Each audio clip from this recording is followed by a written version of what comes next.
ভারতের 4টি প্রতিষ্ঠানের ওপর নিষেধাজ্ঞা দিয়েছে যুক্তরাষ্ট্র।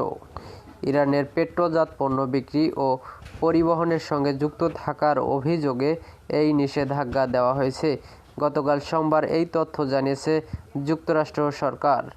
মার্কিন সরকারের বিদেশি সম্পদ বিষয়ক অফিস ও পররাষ্ট্র দপ্তরের দেওয়া তথ্য অনুযায়ী ভারতের ওই 4টি প্রতিষ্ঠান হল Flux maritime LLP, BSM marine LLP, Austin ship management private limited ও কসমস লাইন্স ইনকর্পোরেশন।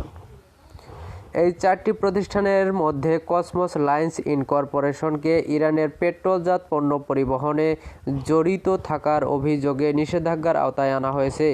বাকি 3টি প্রতিষ্ঠানের বিরুদ্ধে অভিযোগ, তারা ইরানের জ্বালানি তেল ও পেট্রোলজাত পণ্য পরিবহনকারী বিভিন্ন নৌযানের বাণিজ্যিক অথবা কারিগরি ব্যবস্থাপনার সঙ্গে যুক্ত।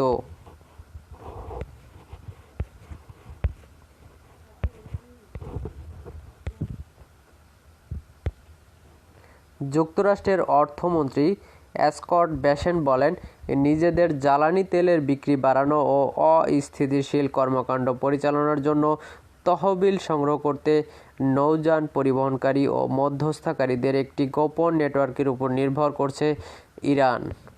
স্কট বেসেন্ট আরও বলেন, ইরানের জ্বালানি তেল সরবরাহ ব্যবস্থার সব ক্ষেত্রকে লক্ষ্যবস্তু করতে নিজেদের সব সরঞ্জাম কাজে লাগাবে যুক্তরাষ্ট্র।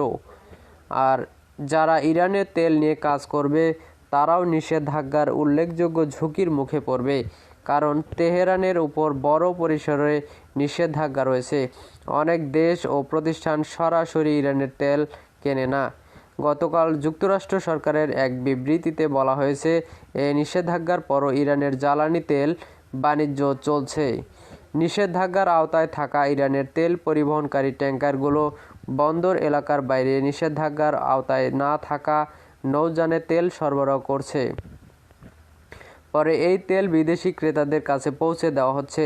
আঞ্চলিক অস্থিতিশীলতা সৃষ্টিকারী বিভিন্ন কর্মকাণ্ডে জড়িত ইরানের সামরিক বাহিনী ও তাদের সমর্থিত বিভিন্ন সশস্ত্র গোষ্ঠীর পেছনে এই তেল বিক্রির অর্থ ব্যবহার করছে তেহরান।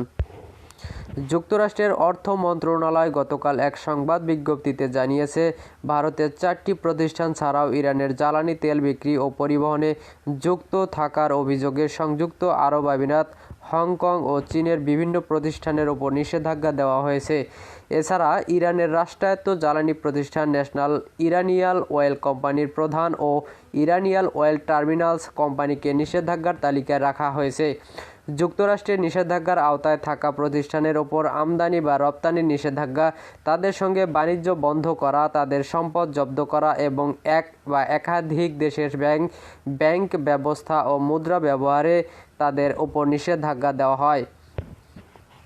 বর্তমানে সবচেয়ে বড় পরিসরে যুক্তরাষ্ট্রের নিষেধাজ্ঞার আওতায় থাকা দেশ হল রাশিয়া। 3 বছর আগে ইউক্রেনে হামলা শুরুর পর মস্কোর ওপর একরাশ নিষেধাজ্ঞা চাপিয়ে দেয় ওয়াশিংটন। এছাড়াও ইরান, উত্তর কোরিয়া, চীন সহ বিভিন্ন দেশের ব্যক্তি ও প্রতিষ্ঠানের ওপর যুক্তরাষ্ট্রের নিষেধাজ্ঞা রয়েছে।